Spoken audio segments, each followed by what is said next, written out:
King Charles stepped back due to illness. But what brought a tremble to his voice wasn't the pain in his body, it was the fear. That once he was no longer seated on the throne, no one would remember what he had tried so hard to hold together. He looked at his son and knew William could do what he never could: be truly loved by the people.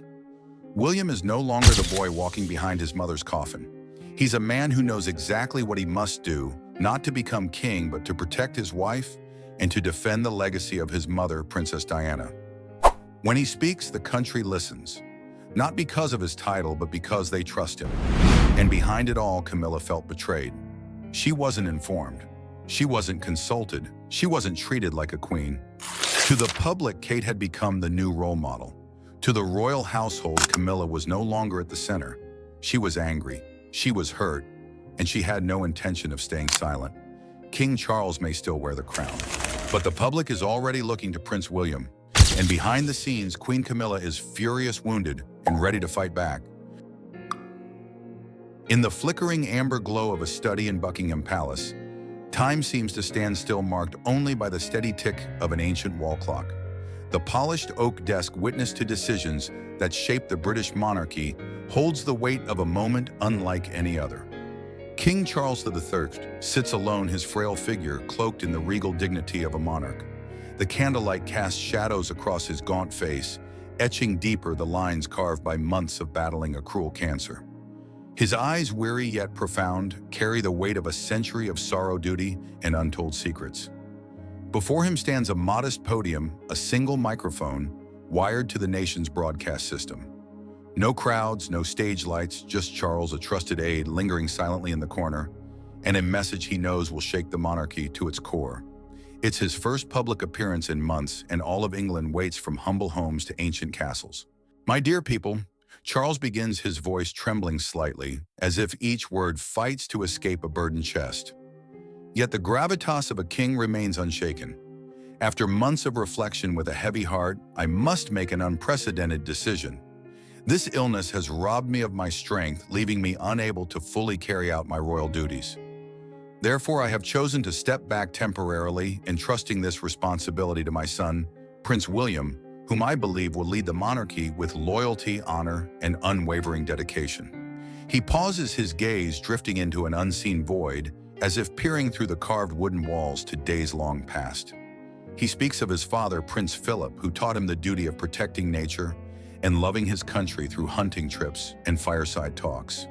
He recalls his grandfather, King George VI, who steered England through the storm of war with quiet resolve despite the coughs that haunted him. Then his voice catches his trembling hands resting on the desk as he mentions his mother, Queen Elizabeth II.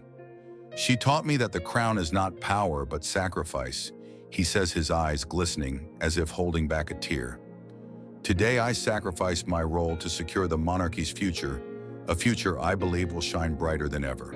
The address ends with a formal proclamation. Charles transfers his honorary titles and oversight of the Duchy of Cornwall to William, a move both symbolic and a tangible shift of power. He offers a faint smile, but his eyes hide a deeper secret known only to him and time itself. The microphone cuts off. The room falls silent, save for the clock's relentless ticking, like the heartbeat of a monarchy at a historic crossroads. Behind the heavy wooden door, Queen Camilla stands motionless, her embroidered handkerchief clenched so tightly her knuckles whiten. Her face, usually composed and discreet, trembles with suppressed fury. No one warned her of the speech's contents. No consultation, despite her role as Queen and Charles's lifelong partner through countless storms. As Charles's aide slips out, she steps forward, her voice icy yet quivering like a flame about to ignite. "Why was I not told? This is a decision for the monarchy, not just you, Charles." The aide bows, avoiding her gaze, and retreats. Camilla stands alone in the dim hallway, her eyes darkening like the sky before a storm. Within her, a smoldering ember of discontent, fear of obscurity, and the spark of a looming power struggle ignites. The question lingers: is Charles' decision truly temporary, or is it the prelude to a permanent shift, casting Camilla into history's shadows? Less than 24 hours after King Charles's earth-shaking address, the world's eyes turn to Prince William, the heir apparent, now tasked with leading the monarchy through an unprecedented crisis. London gleams that morning under rare winter sunlight as if nature itself heralds a new era. William appears at the opening of a children's hospital in the city's heart, his navy suit tailored to his tall frame, exuding the calm authority that defines him. The crowd outside waves Union Jacks chanting his name, their applause echoing through the streets like a symphony of hope. William steps to the podium, his eyes bright but devoid of arrogance, a leader long prepared yet humble before his duty. The microphone hums as he adjusts it, and his warm, steady voice resonates, touching millions watching on screens. "I am not replacing the king," he says, each word chosen with care, as if rewriting history with his breath. "I am merely carrying forward his responsibilities during this pause. This monarchy, like this nation, is built on unity and loyalty. I vow not to let those values falter, not for a single moment." The speech is brief, but its power ripples like a tidal wave. The crowd falls silent, then erupts in applause, shouts of "God save the Prince" ringing across the square. British media explodes with unprecedented praise. The Times headlines William, the uncrowned king.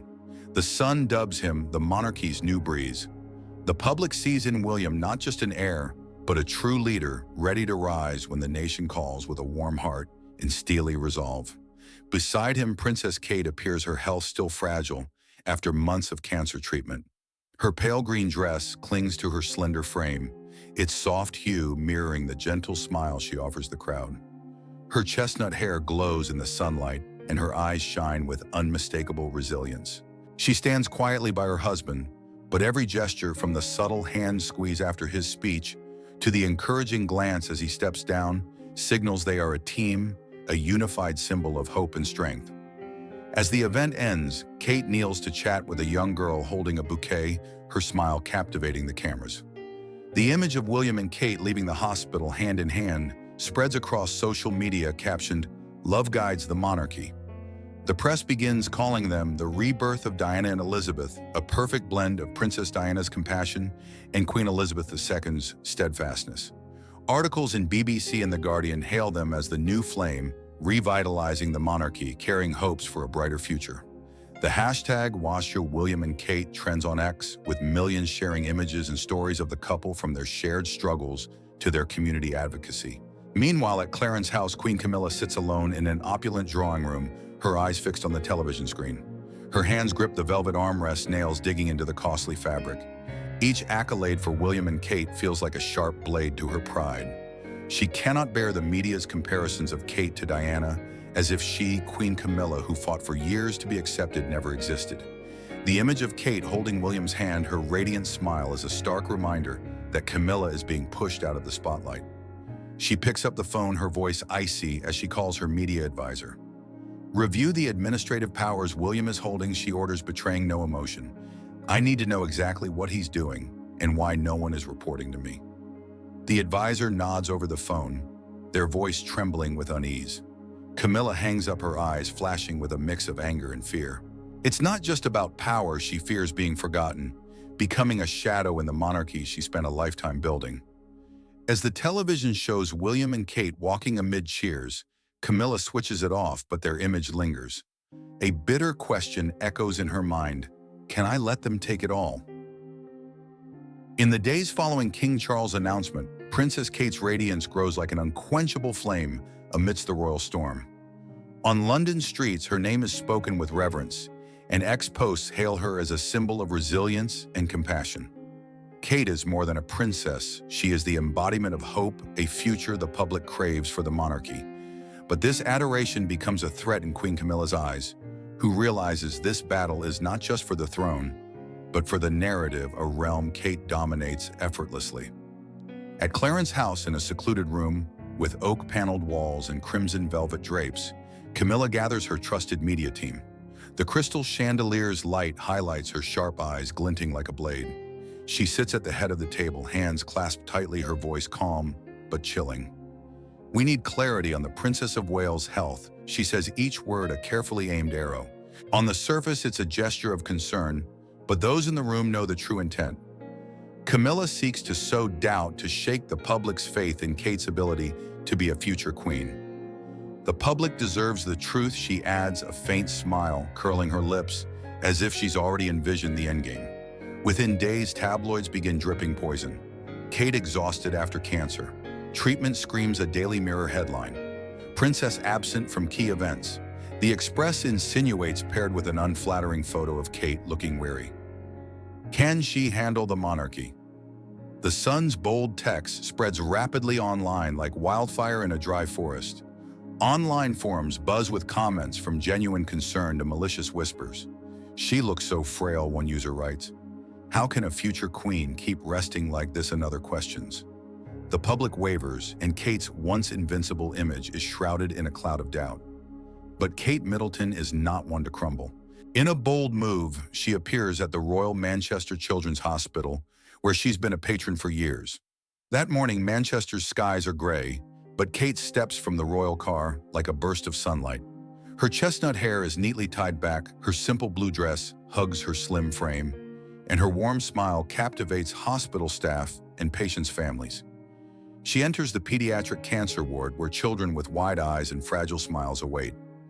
The image of Kate kneeling beside a 4-year-old girl's bed, embracing her with a mother's tenderness, touches millions. She listens to the girl's story of long hospital days and dreams of becoming a ballerina. When the child gifts her a handmade paper flower, Kate smiles, her eyes shimmering as if holding back tears. This little girl is an inspiration to us all, Kate tells reporters afterward, her voice soft but powerful. I'm recovering like so many others, but that doesn't mean I'm absent. I'm here for those who need me, and I'll keep being here no matter what. The footage of Kate hugging the child storms across X. Within hours, jogger Kate Strong climbs to the top trend with millions of posts praising her resilience and compassion. The earlier negative stories are drowned in a tidal wave of support like ripples vanishing in an ocean. This is why we love Kate, one user writes, sharing a video of Kate with the patients. Who dares call her weak? Another challenges, garnering thousands of likes. The public not only loves Kate more, but begins questioning the anonymous sources behind the tabloids, with many suspecting a deliberate campaign to tarnish her image. At Clarence's house, Camilla sits in her office, eyes glued to the television, showing Kate leaving the hospital amid applause. She switches it off with a sharp click, the sound like a declaration of war. She's not just a princess, she mutters, her voice laced with bitterness, hands clenching into fists. She's a threat. This defeat isn't just a blow to her plan, it's a reminder that Kate isn't just winning the public's heart, she's seizing the monarchy's future. A new, bolder, and more dangerous plan begins to form in Camilla's mind, like a venomous snake coiling to strike. In the shimmering light of Westminster Abbey, where ancient stone walls have witnessed countless historic moments, Prince William steps to the podium during a memorial for Queen Elizabeth II. Dressed in a navy royal uniform, the glinting royal insignia on his chest, he's bathed in the glow of stained glass windows as if the monarchy itself has crowned him with an invisible halo. The audience, nobles, dignitaries, and fortunate citizens, fixes their eyes on him, hanging on his every word. Millions more worldwide are glued to their screens, sensing this moment will shape the monarchy's future. William begins, his voice warm and emotive, like a storyteller opening a new chapter of history. He speaks of his grandmother's legacy, Queen Elizabeth II, who guided Britain through the tempests of the 20th century, from World War II to economic crises and political upheavals. My grandmother was the monarchy's lighthouse, he says, his eyes shining with reverence. She taught me that a leader isn't one who holds power, but one who brings stability and hope. Then he pauses. A hush falls over the Abbey as if the world holds its breath. He looks out at the crowd, his gaze sweeping over nobles, journalists, and the millions watching remotely. I've witnessed 2 extraordinary women lead this monarchy. He says, his voice trembling with emotion, as if these words have been locked in his heart for years. One was my grandmother, Queen Elizabeth, and one was my mother, Princess Diana. The Abbey freezes.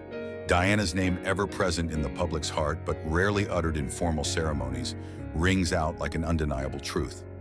A faint murmur ripples through the back rows, but William stands firm. He continues, his voice growing stronger like a vow. My mother taught me that the monarchy's heart lies not in the throne, but in the people we serve. She lived to bring hope, to touch the forgotten, and I will live to honor that legacy. Millions watching on screens weep.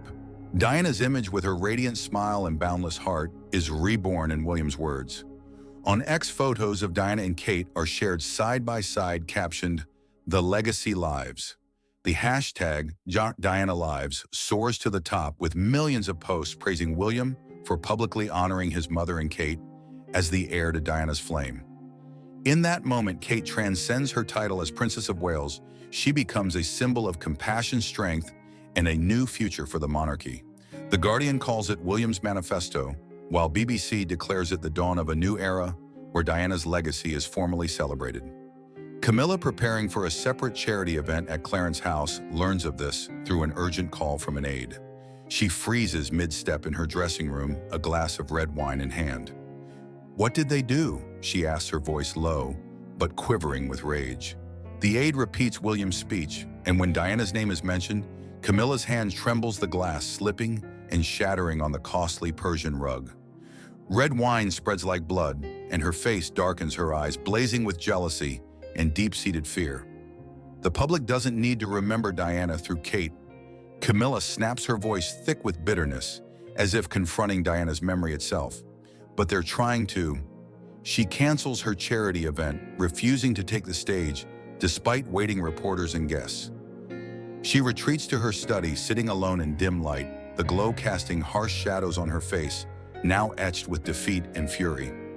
Within her, jealousy of Kate, seen as Diana reborn, mingles with the fear of being erased, fueling an unquenchable fire.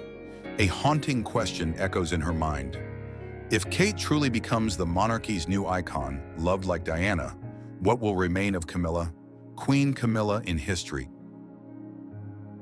In the shadows of Clarence House, where ancient oak walls are steeped in history and crimson velvet drapes block the daylight, Queen Camilla sits at the heart of a clandestine meeting room, like a warrior queen preparing for her final battle.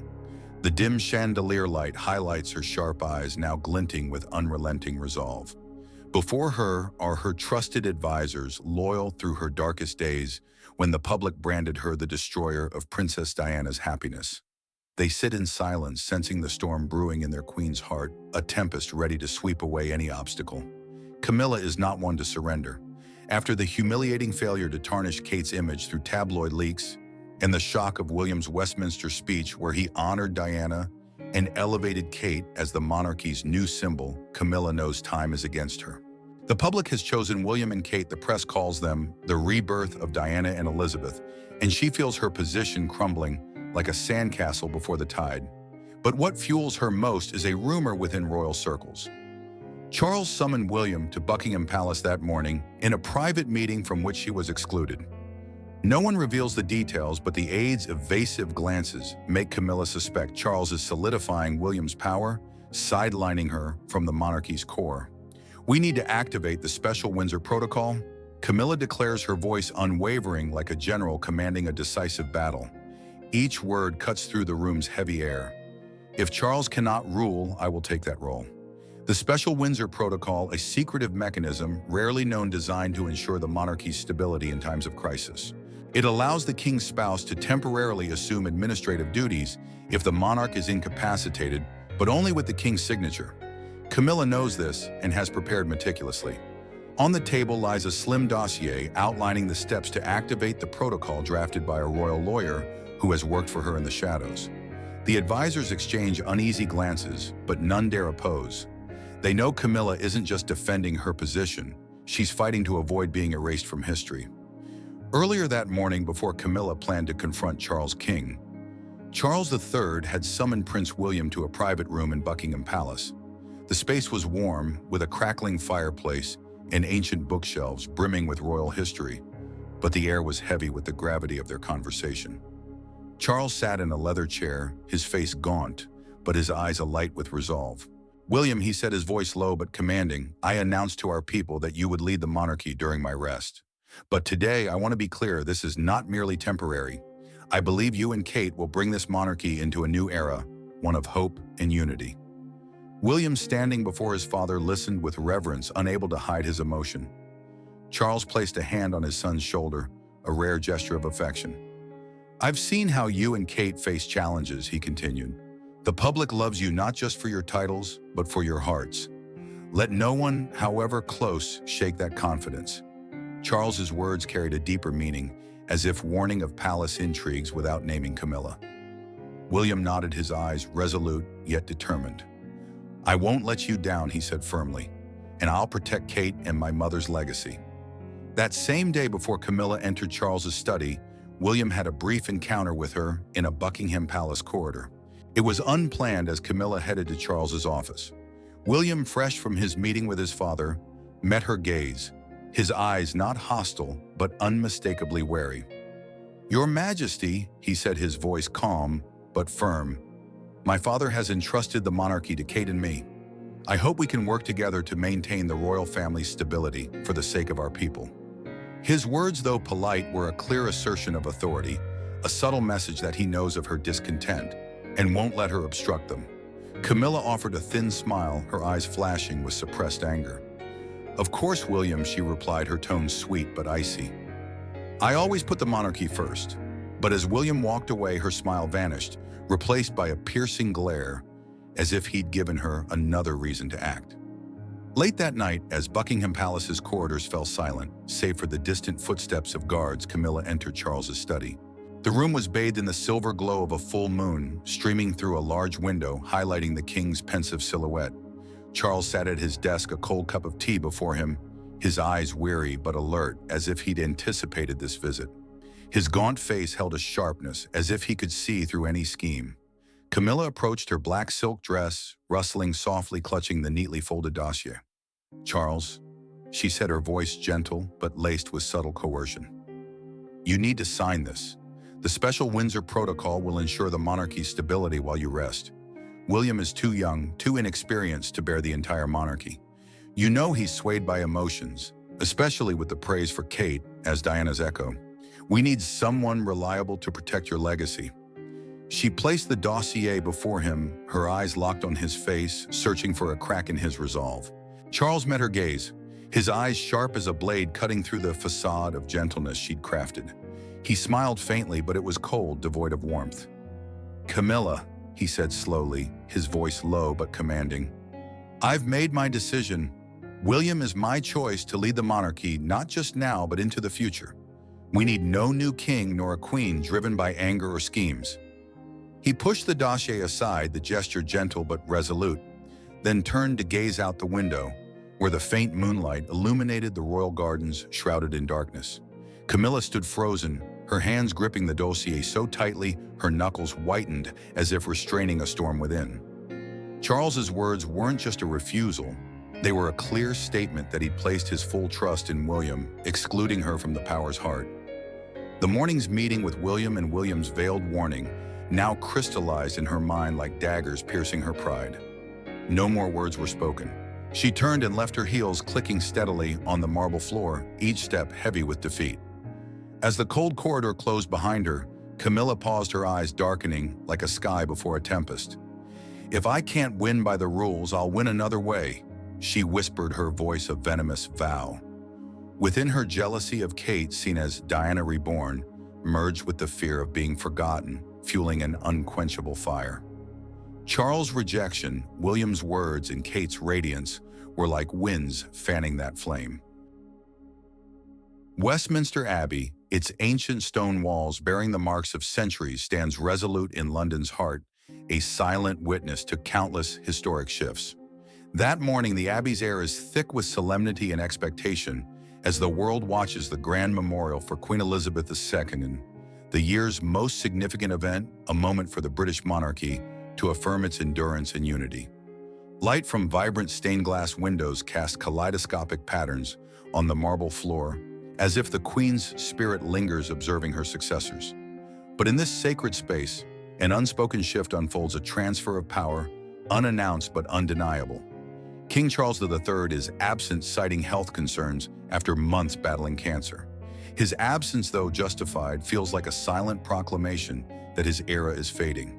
Queen Camilla enters her deep purple dress, a royal hue tailored to affirm her status. Yet today she's relegated to a secondary row, a humble position for a queen. Her eyes, sharp and vigilant, scan the room, but her smile is stiff, a mask, hiding growing unease.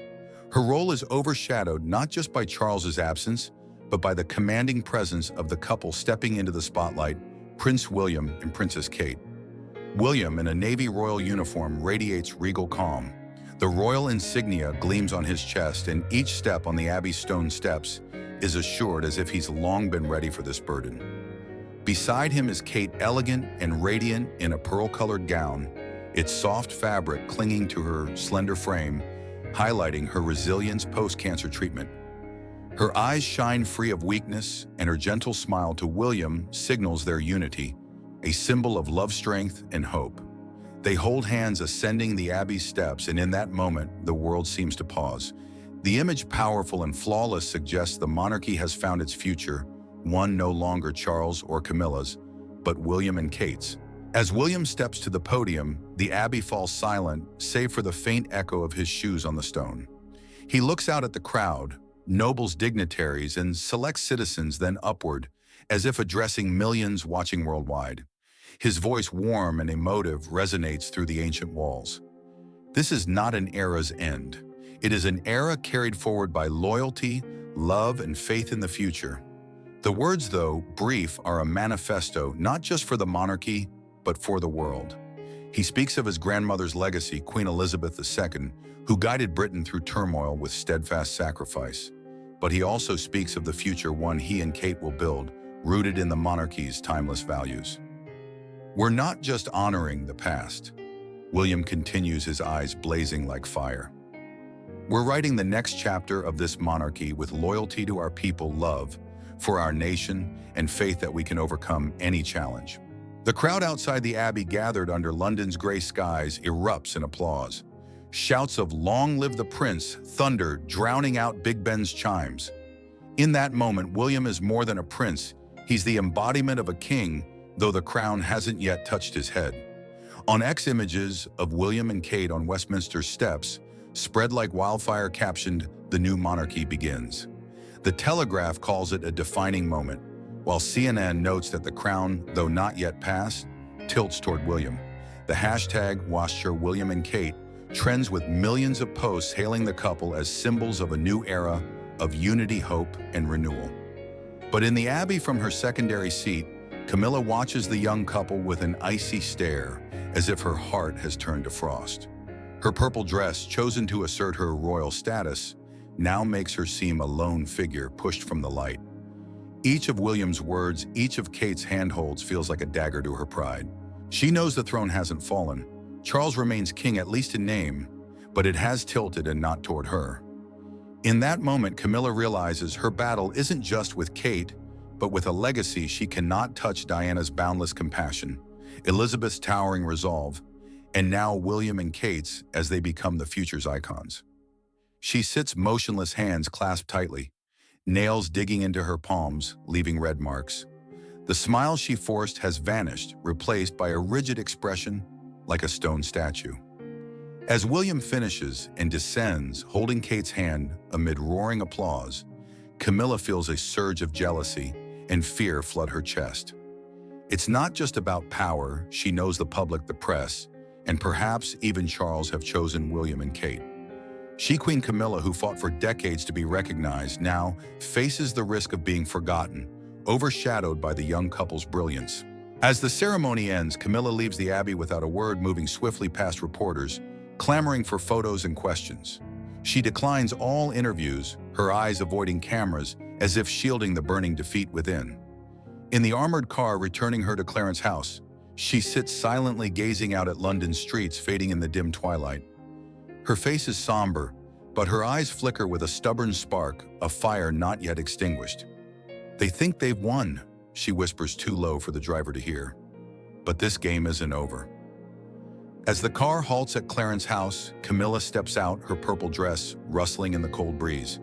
She looks up at the sky where clouds gather, signaling an approaching storm. Within her, a new plan takes shape, not just to protect her position, but to prove that she, Camilla, is no shadow to be erased. The question lingers in her mind. How can a queen in the shadows reclaim the light when the world turns toward William and Kate?